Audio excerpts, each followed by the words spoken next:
record. So welcome to this afternoon's workshop sponsored by the Experienced Workforce Initiative, Asheville 50 Plus Works. We're a small group today, but I'm excited to be able to share this recording with others who may desire some support with their resumes. And we have some employment and workforce specialists on the meeting and some folks who are looking for work and for whom this workshop is designed. So I think we'll invite everyone to jump in and ask questions or make comments because it is such a small group. So feel free to mute and unmute yourselves as you desire. And I want to also acknowledge and thank AARP as a sponsor of the Experienced Workforce Initiative, and of course all of our partners, which includes Workforce Development Board for the Mountain Area and NC Works. So without further ado, I'm going to hand the controls over to Irene Canavitt, who is our workshop leader today, and she's going to help us think about how we can improve our resumes for the current era, especially those of us over 50 years old. So thank you, Irene, and it's all yours. And let me know what you need. Let me also just, sorry, before I hand it directly to you, if you want to make comments in the chat, please feel free to use that. I'll be monitoring the chat as well. Thanks, Sally. Could you share, could you allow me to share my screen, please?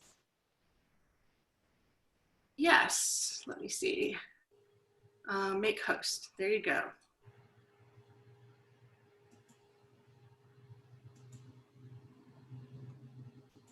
So everybody should see a slide that says 5 steps to an effective resume. And what it doesn't say is 5 steps to an effective resume if you're an experienced worker, because it wouldn't fit on the slide very well. But the focus of today's meeting is 5 steps to an effective resume if you are an experienced worker. I wanted to focus in on that for you since we are the Experienced Workforce Initiative and Asheville 50 Plus. So let's get started. And as Sally mentioned, if you have any questions or comments along the way, please jump in. Let's make this interactive and really helpful for everybody. So I thought I'd start off with a fun fact. There we go. Do you know when resumes were first introduced? And we may be 50 plus, but we're not as old as when resumes were first introduced. Because believe it or not, they go back to Leonardo da Vinci, who wrote a letter of introduction to an employer in the year 1481 or 1482. Different resources say different dates, but it was a while ago. In fact, it was over approximately, according to my math, about 550 years ago. We've been using resumes all through that time to introduce ourselves to employers. And you'll see on the left a fairly standard looking resume. That's, I just used it as an example. But really what resumes are designed to do, and really this is what Leonardo da Vinci did, was he wanted to have the employer get to know who he was, get to know what he could offer. A resume creates an employer's first impression of you. So how you put a resume together is really important because you can really make or break what happens going forward if you have either a good resume or one that doesn't do everything it can do for you. The real purpose of a resume is to get an invitation to an interview, and that's really its only purpose. So you really want to make sure that you present things in a way that an employer is interested and wants to move forward and have you come in and meet with them, or these days, contact you and do a virtual interview through some virtual method.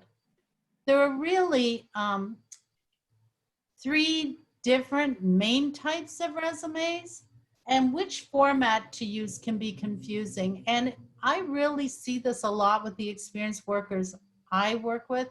I find that they have a hard time deciding which of the three formats to use, I don't know if your screens will show this. It's hard to show a resume on a PowerPoint presentation and on your laptop or your phone, but I believe you'll be able to access this information afterwards. I'd be happy to make the presentation available so it's a little easier to see when you can enlarge things. But the chronological resume is really the one that is the most widely used because it's the most historically used.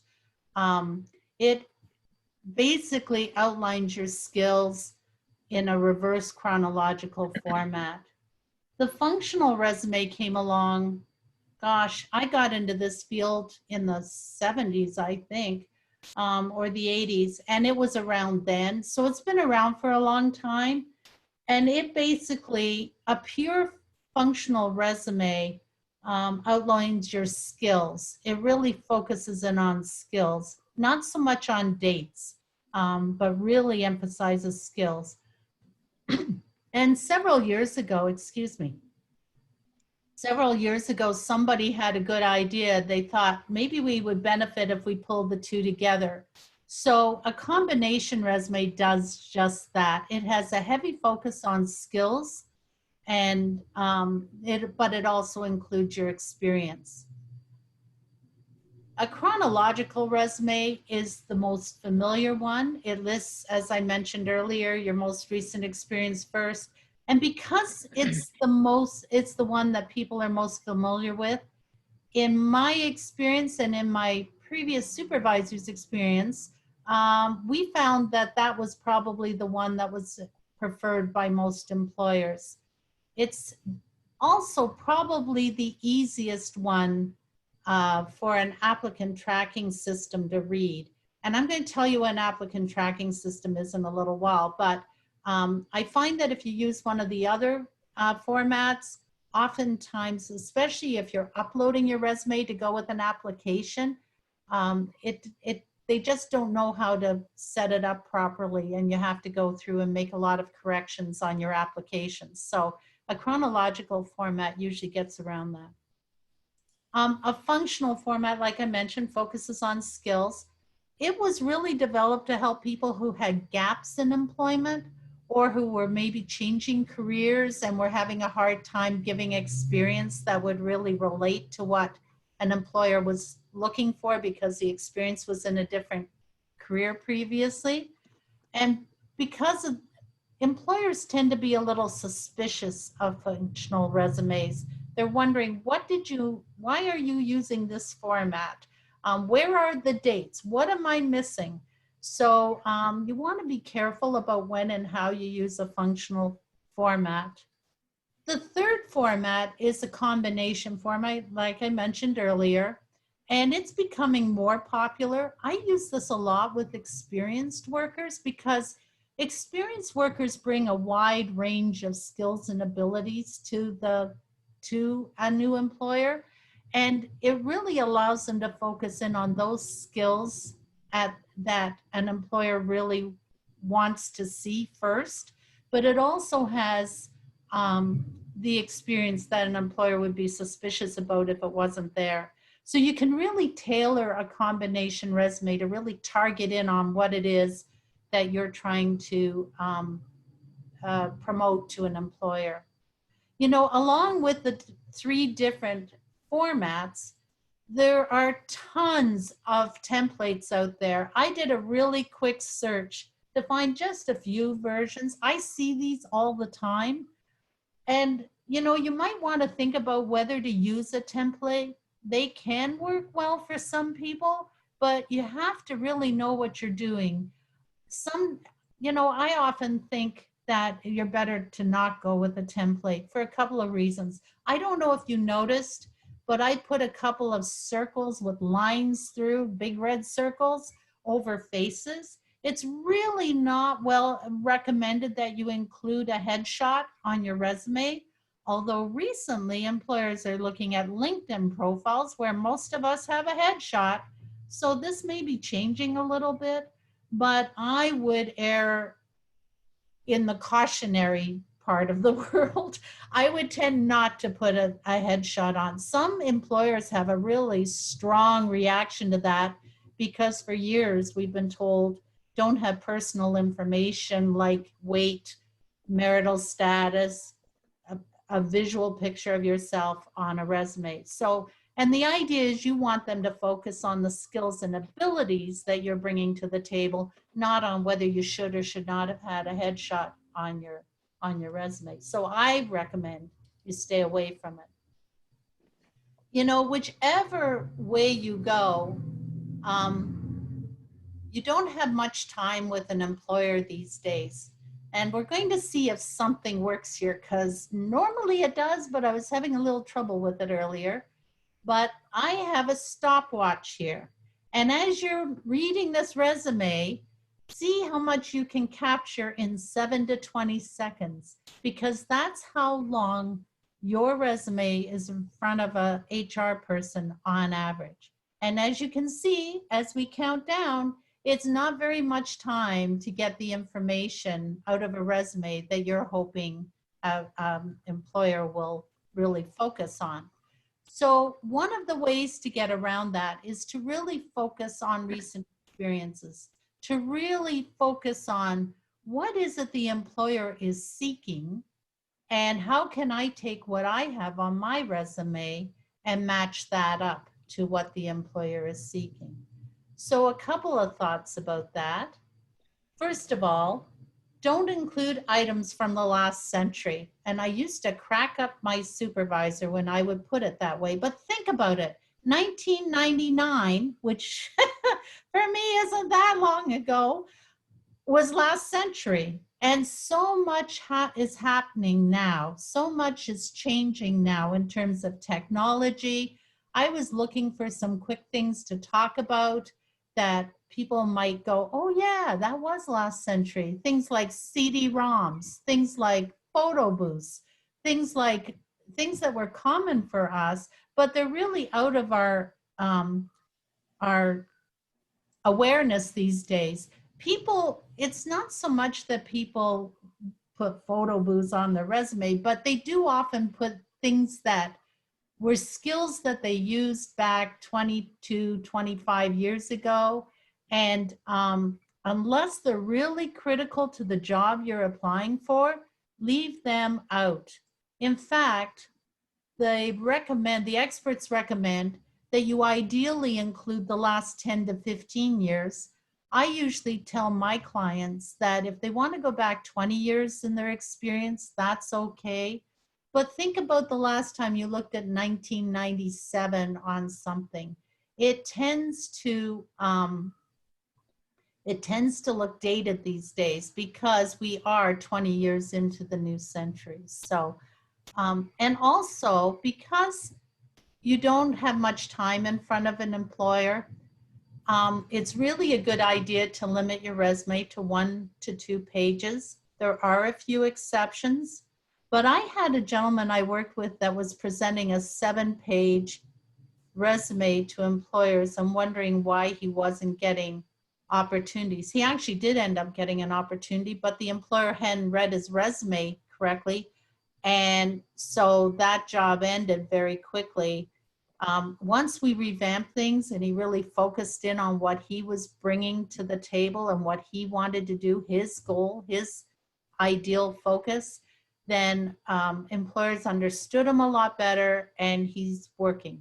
So I think just really look at what specifically you want to do. A lot of experienced workers have a broad background. They have a lot of skills and abilities, and it's really tempting to be everything to everybody, but don't try that. It doesn't work so well. An employer really needs to see very quickly what you think you can do for them and why you want to work for them. So really focus in on that on your resume. One of the things that I find people do is they don't really demonstrate the current skill. And by that, I mean things like social media and technology. And I think I'm preaching to the converted. I'm not finding that this is as big a problem in more recent days, but you do have to think about the email address you use. Most employers will do most of their communication through email. You know, it's interesting. We have employers that come into the NC Works Career Center all the time, and they'll set up an employer day, and they'll sit there and meet job seekers that come into the center. And they'll sit and chat with them for quite a while. But then the next thing you know, they'll be telling the job seeker that they need to upload an application and or a resume, email the employer with their resume. Usually there's an email address involved. And you really want to consider that email address and see if it's appropriate for business and job search activities.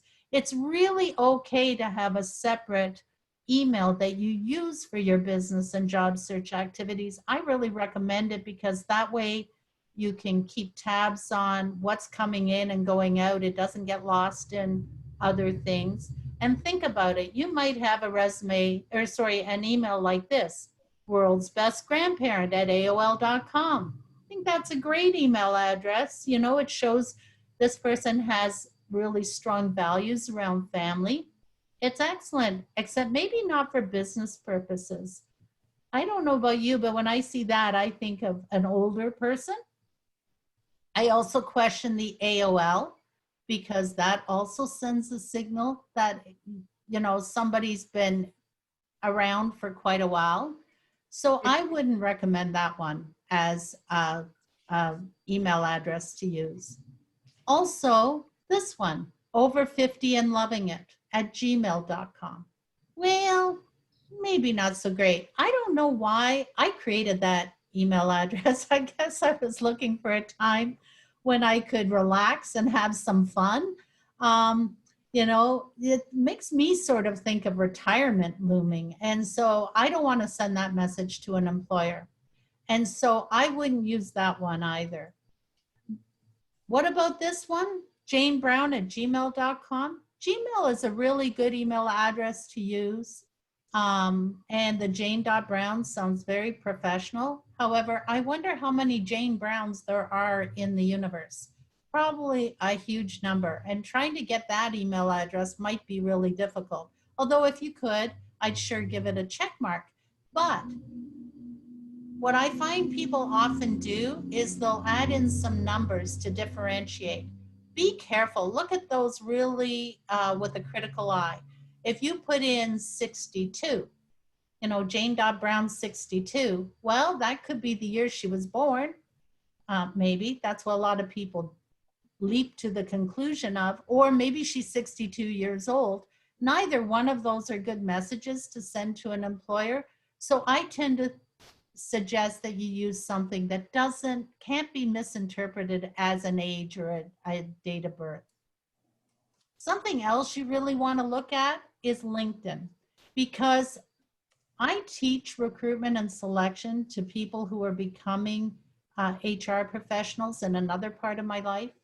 And, you know, they're usually people who are working in the human resource field, and they all tell me that they check LinkedIn profiles. They're expecting people who are current and business oriented often have LinkedIn addresses. I mean, there are other forms of social media. We all know lots of people use them these days. But LinkedIn's really the business oriented one. So that's the one I would include. I'm not sure if you can see it on your screens, but what I've done is put a line from put your LinkedIn address into the address section of your resume to where you would put it in.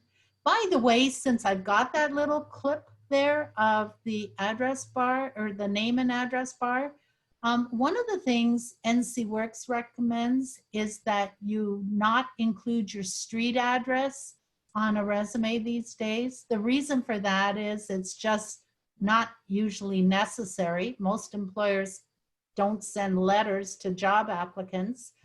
And excuse me. And it's just more personal identifiable information that you might not want to put out there. However, putting an email address, putting a cell number and a home number. Even home numbers are becoming a little passe, but those are perfectly appropriate. And showing that you have a LinkedIn address shows that you're current, that you're staying current with the trends that are going on. Also, be careful about the technology you've used. I often see people, I haven't actually seen anybody include trained in Lotus 123 lately. I was trying to find some of the ones I've seen, and of course I couldn't find the right icons. But I often see people will list all the technology they've developed. They might say that they're skilled with WordPerfect. Well, that's a passé term. Don't try and be really careful about what you list. That ties back into if it hasn't been really highly used in the last 15 years, don't include it on your resume, because it's just going to send a message to the employer that your skills are from a previous time. And the problem is usually people put the experience with Lotus 123 is usually the first thing they put down on the resume. So it's under that skill. So it's the first thing an employer sees, and that's sent a message before they even have a chance to read the other things you do. So just be careful to use current terminology, and also look to see, is it relevant to the job that you're applying for? Oftentimes people throw everything in, and the problem is employers get lost in that. And really what you're trying to do is pick out those skills and abilities you have that match what the employer is asking for. And if you take nothing else out of this workshop, I'm hoping that you will remember that it's about picking those things from your background and your skill set that match what the employer is seeking. You know, one of the things you can do to help do that is use an elevator pitch. And once again, I think most of you probably have heard this term before, but just in the event you haven't, and by the way, this is step 3. I've been forgetting to count down the steps. There are 5 in total that we're going to go through. But so use an elevator pitch. An elevator pitch is based on the theory that you should be able to tell somebody all the critical information about yourself and the time it takes to ride from one floor to another on an elevator. So that's not much time. But think about it. Today, employers are bombarded with information. It's hard for them to stay focused for very long. Our society has changed us into very quickly changing quickly changing attention. You know, I was thinking of commercials and how long commercials used to be, even 5 years ago, and now how you'll get 10-second or 20-second commercials. Your attention's on it for a few seconds and then it's distracted by something else. Think of your opportunity in front of an employer sort of the same way. So you want to be able to get an effective message across quickly and efficiently.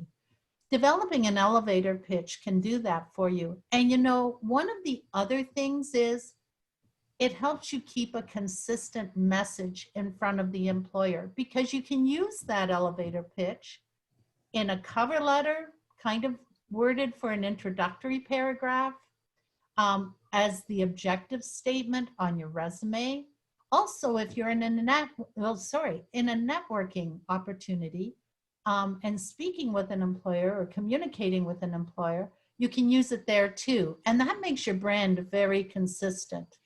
It should be about 2 sentences long. If you were going to read one, the recommended length is between 30 and 90 seconds. I actually believe 90 seconds is a little lengthy. Really what it should do is tell the employer what you're looking for and some key reasons why. So I'm seeking an employment counseling opportunity where I can use 15 years of experience in secondary schools and colleges and NC Works locations. I might focus a little more on the skills. I need a little practice with that, but you get the idea. You also want to learn about keywords. Keywords are really critical these days. It kind of ties in with that getting an effective and efficient message across in a short amount of time. What do I mean by keywords? And what do I mean by ATSs? ATSs are applicant tracking systems. There's been a trend towards using applicant tracking systems. Not every employer does. I worked for the city of Asheville for a couple of years, and at that time, even though applicant tracking systems were out there, we were screening every resume visually. We were hands-on looking at resumes, and I believe they still do that. But there are some organizations, a lot of them, that are using software programs that can scan and screen the resume in the application. And what happens is the software picks up on words that are considered key to what the position is. So they identify words that you would use on your resume that match skills and abilities that are needed in the job. And what these do, there's algorithms. So you need to include keywords, but you want to be careful how you use them. If you use them too many times, for example, if a keyword is customer service and you overused it so that the applicant tracking system reads it and thinks, oh, this person's just loaded it up with keywords, it'll get thrown out for that reason as well. So you want to be careful about how you use keywords if you're getting ready to send a resume someplace where you think there might be an applicant tracking system. The best place to start when you're looking for keywords is to look at the job ad, because the job ad is going to tell you what the employer is looking for. I've had clients who think that, well, I shouldn't just say what's in the job ad because the employer is going to think I'm just mimicking it. It's okay to repeat the keywords that are in the job ad. That's what the applicant tracking system is looking for. So I found this job ad. Excuse me.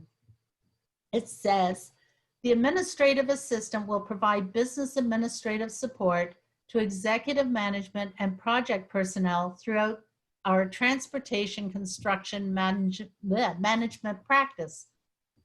And primary responsibilities include greeting and assisting customers and visitors, coordinating project management meetings, preparing documentation for contracts, ordering and picking up supplies, scheduling vehicle maintenance. And then it says core competencies. Well, if you see that in a job ad, that's golden, because that is really giving you some indication of some of the skills that they're looking for. It says they're looking for leadership, ingenuity, organized, client focus, teamwork, communication. I would try to work those words into a resume. You know, you may be changing careers, but you may have, you know, if you were an administrative assistant in an HR office, you probably had to greet and assist customers and visitors. So you can take that language and move it across. I've used a very simple example, but you get the idea, I think. What I've done here is highlighted some of the keywords I determined from that job ad. And so if you've got an applicant tracking system you're dealing with, here are some suggestions for you. First, follow the instructions exactly as the employer requests. Pay really careful attention to what format. Do they want it in PDF format? Is it okay to use Word format? Look for the instructions on the job posting to see how they're telling you to upload the document. I used to suggest that people send a PDF file. to an employer. But you want to be careful because a PDF file may not be read by an applicant tracking system the same way as a Word document might be. Usually they will tell you what format they want, and usually PDF and Word are okay, but you do want to be careful about it. If it doesn't say in the job ad, I might be tempted to try and get hold of an employer to see whether or not they can tell you what's an acceptable way. Also, use keywords. Boy, I've said that a lot, but it's really important. Make sure you use keywords that are used in the job advertisement.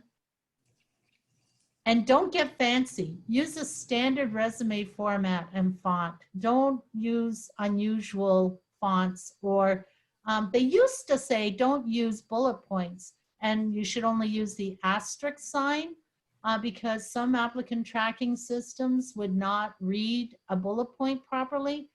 That's changing. I mean, as the software evolves, it's getting more, it can read more, but just be really careful about using unusual symbols because they may come out in an odd way. Irene, Yes. excuse me for interrupting, but No, that's okay. I caught a comment in the chat that I just wanted to ask you to respond to before you move on.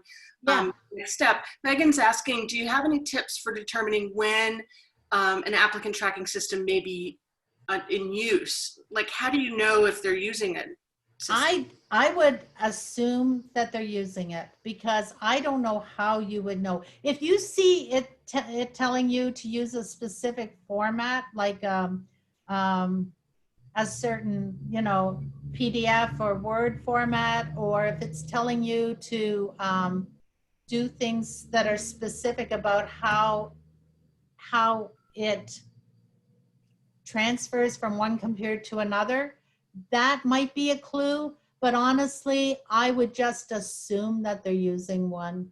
The other thing is, the reason why you might not want to, worry about an applicant tracking system, I guess, might be because you're not as worried about keywords. But really, an employer is looking for keywords anyway. Those keywords help the employer to immediately see what it is that you bring to the table in a way that they can really relate to. So whether or not it's an applicant tracking system or it's being visually looked at by a person, I still would focus on those same things and assume it's an applicant tracking system. It's going to work for you either way. That's a great question. Thank you. Thank you. As I've been going through this, the question, the comment I usually get from people at this time is, oh my goodness, I'm going to have to create a different resume for every single employer and every single position. And probably yes. I mean, you really want to customize it to make sure you have everything, streamlined and effective and efficient. And so each resume you do, each employer is different. So each resume you do, you might want to move things around, highlight certain things in one place that on another resume is maybe down a little bit. For example, if you're using a combination resume, you might want to put your customer service skills first if it's a desk clerk position at a hotel, but you might want to put your accounting skills first if it's an administrative position in some place where there might be some financial aspect involved in the job. So you really do need to customize your resume. What I recommend people do is they create a skills bank. And this is my poor representation of a skills bank. It was the best icon I could find to make it memorable. But if you can see, what I suggest you do is get a Word document, or I don't care if you call it skills bank, just get a document that you keep in your, that's separate to your resumes, where you catalog the different skills you've had. And one of the things you want to make sure you do when you catalog your skills, and make sure you can, I always say, name it and explain it. Draw a picture for the employer so they can picture you doing it. If I just said management skills and I just used the term management, that doesn't really tell me too much. Management what? But if I say managed a department of 25 customer service representatives at a national bank call center, that gives the employer a lot more information. They can picture you doing the job. So when you're creating your skills bank, then make sure you explain what it is you're claiming. And then when you want to customize a resume, you can, say you come home from work and you see a job posted and you want to have something into the employer the next day. It's pretty easy to go in and copy and paste from your skills bank into a customized resume for that job and that employer. So I find that a lot of my clients have found that really beneficial to take that approach to it. Remember, whatever you remember from this workshop, I hope you'll remember that your resume is an advertisement and it should focus on what you can do for an employer using your skills, your experience, and being as clear as you can be about explaining those things. Start by knowing your audience. I've always used this little cartoon or advertisement. I think it goes back to like 1915 or something, but it helps me to get the message across that Coca-Cola didn't just go out and somehow decide that that would be a nice picture to use to market things.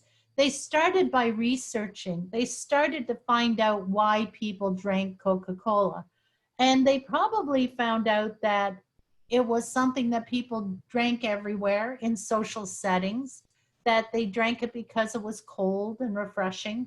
And so they used that in their advertisement to get the message across. That's what people resonated with. Think about your resume from the same perspective. What is an employer what's going to resonate with an employer on your resume? And the way it resonates is when it meets his needs, his or her needs. So think about, what do I have that meets the needs of the employer? How can I express that? How can I communicate that? There are some standard things that you want to check for to make sure you haven't fallen into a common resume mistake. Things like using a format or template that doesn't meet the need properly. So will a combination resume work for you? Do you want to highlight your skills first? Would it be better to highlight the experience? You don't have any gaps. You've done the same work all along. You're not trying to change careers. Then maybe a chronological will work. But if you're changing careers, you've had, some break away from work recently, then maybe you want to look at a combination resume. I rarely recommend a functional resume format. That's just not one that really works too well for most people. Don't have too much excessive formatting. Remember, you want the employer to look at the skills and the experience and the things that they need you to do in the job. And if you have a lot of formatting with a lot of underlining, a lot of bold, it takes you away from that. This is critical. And I wonder if anybody saw any typos in my PowerPoint today, even though I've been through it 1,000 times. We miss things when we look at things too often ourselves. So get somebody to check things out. That's just a standard that goes back till the beginning of time. Get somebody to proof it for you to see if they see any spelling mistakes or typos. And also along with that, grammatical errors or misuse of the apostrophe or punctuation of some kind. Those things really stand out. And when they stand out to an employer, they lose the focus, which is really on what you bring to the table for them. So you don't want them to be distracted. And also, don't make it too cluttered. If you've got something that you think you really want to convey to an employer, I sometimes work with people in the art world, and they might have a list of awards or something, and that can get really cluttered on a resume. Put that as an addendum or an attachment. Let the employer read all about your skills and abilities and refer them to an attached sheet that shows a list of awards. That works quite well. Or if it's some skill that you haven't used in a number of years, but it's really important to the job, you don't want it buried on the bottom of the second page anyway. So think about, how can I work this into my cover letter, you know, without having to put it as part of the job experience. Don't use fancy or unusual fonts. They're hard to read, and an applicant tracking system may not pick up on them, and then it looks like there's a blank spot on your resume. Also, check for keywords that are not used properly, too often or not frequently enough. And I see objectives that are so vague so often, people really don't know how to use them. I'll see things like capable administrative assistant, doesn't really tell the employer anything, or cheerful and organized individual, but it doesn't say what they want to do. And it doesn't really target in on the key skills. So that's kind of wasted space. Really look at your objective. That is the first place an employer reads something about you. You really want to make it an important statement to get your message across. And once again, make sure you draw a picture for the employer, enough that they can see what you're doing, what you've done, so they can picture you in their job doing the same sorts of things. So, you know, make sure your skills have evidence to them, and don't include technical skills that are out of date. And don't put too much detail in or not enough detail. And those are really my recommendations for how to do an effective resume, particularly if you're 50 plus. They do apply to everybody, but I really wanted to target in on those things for you that were specific to 50 plus age. And, you know, there's a lot of information here, and it can be a challenge and kind of worrisome. You know, you might want some assistance with this. Well, I'm going to recommend the NC Works Career Center at 48 Grove Street in Asheville, because we have some things that can really be helpful. For example, we have a career lab, and we have somebody by the name of Mark in there who can help you with your resume, can take a look at it, give you some recommendations, can be that second pair of eyes and pick up on any spelling mistakes or typos. Also, we have a computer resource area, and I've mentioned it before in other workshops, but for those of you, if you're having a problem accessing a computer for a virtual interview, or you want to work on something with your resume, we have that available there.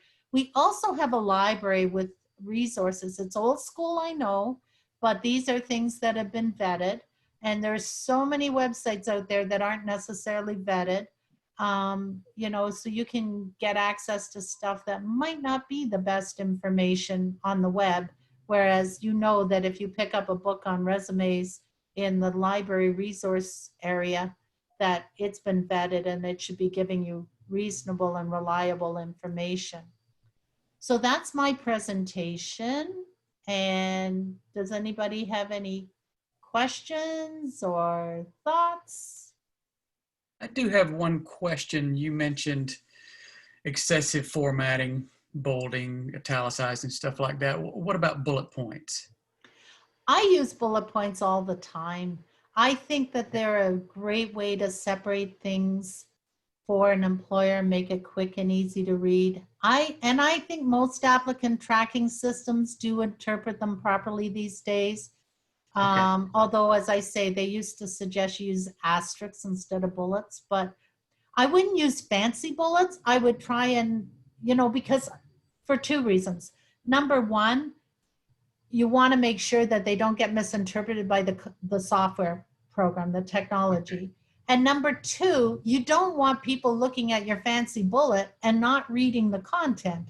And sometimes people get so overboard with making, you know, I see that particularly with templates where you get colors and all kinds of different things going on, and they look really good. But the problem is people are focusing on what the overall look is, and they sometimes miss the content. So simple, straightforward, bullet points are fine, Okay. but keep them to a simpler bullet. Did you have a question, Barb? I just want to make a comment because I have to jump off for another call. So briefly, the on-the-job training program is managed through the Mountain Area Workforce Board. I'm the program manager. And basically, if you meet the criteria of being a dislocated worker, and I can talk to you about those criteria, but if you're currently unemployed and been long-term unemployed for 13 consecutive weeks, or if you were laid off from a previous job, or if you're a displaced homemaker, and there's some other eligibility criteria, then I help you find a job which may be an extension of what you've done before, but it has to be a job that requires some form of training for up to 6 months, between 1 and 6 months. The advantage to you is it helps you transition into possibly a new career path. It also reimburses the employer 50% of your wages for up to 6 months. And it is a full-time job. No job is permanent. It's a full-time job. We create a training plan for you. You're assigned to 1 or more trainers, and it's a win-win for both the trainee and the company. I recently placed a young lady who has been unemployed since graduating from college. She was in what we call a stopgap retail job, making $9 an hour.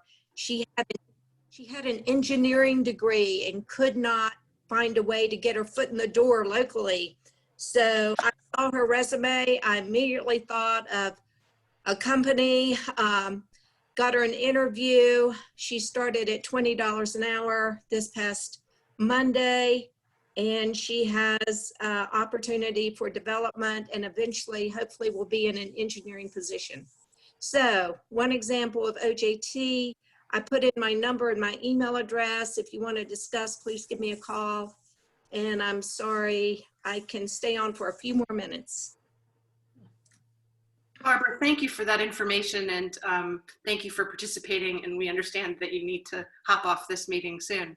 Okay. Other comments or questions for Irene or for Barbara before she hops off? Barbara, I got your information from the chat, so I Okay. will be getting in touch with you. All Thank right. you.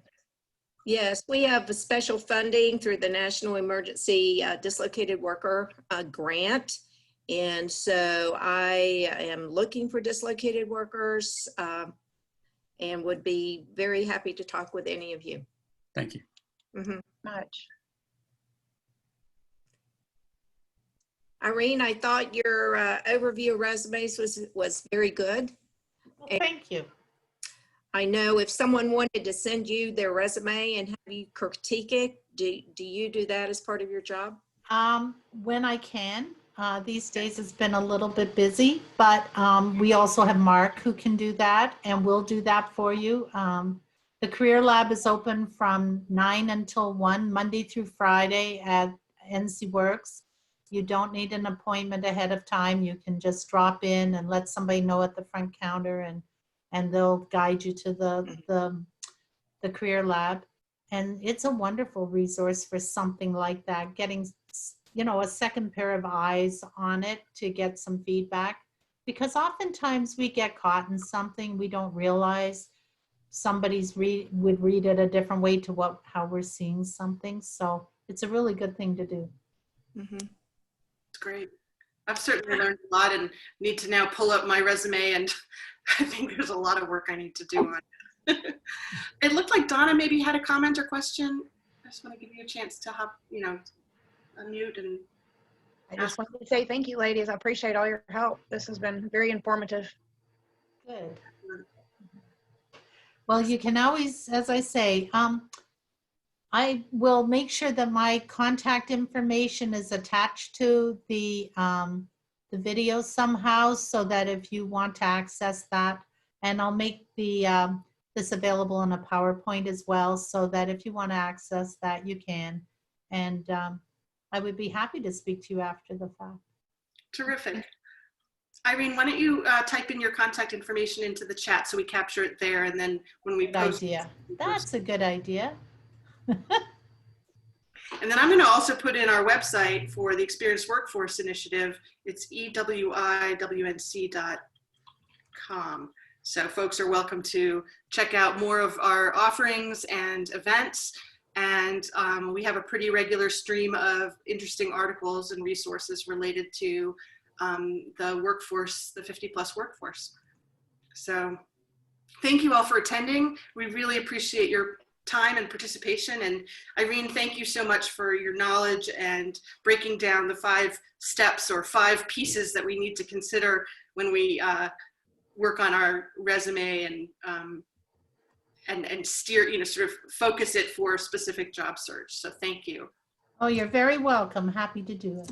All right, I'm gonna end. My email is just about to come up. Great. It's hard to type with your fingers over your head. That's right. If you're I raised my camera up, but now my keyboard's up here. So I have to... Irene, you're missing 1 digit in your phone number. Oh, 772. Thank you. Okay. Yeah, thank you for that. That's what happens when you type above your head. Y'all have a good day. I'm going to You stay. too. Bye. Thank you. Thank you all. here. Thank you very much, ladies. Bye-bye. It Bye-bye. did it again. It's dumping a digit. So I apologize. It's 828-772-0536. And it seems it's my keyboard, not my fingers. Got it. There we go. Thank you. All right. Bye-bye. Thank you very much, Brian.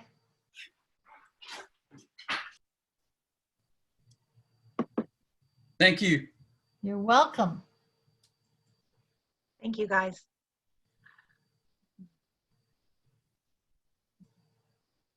Awesome.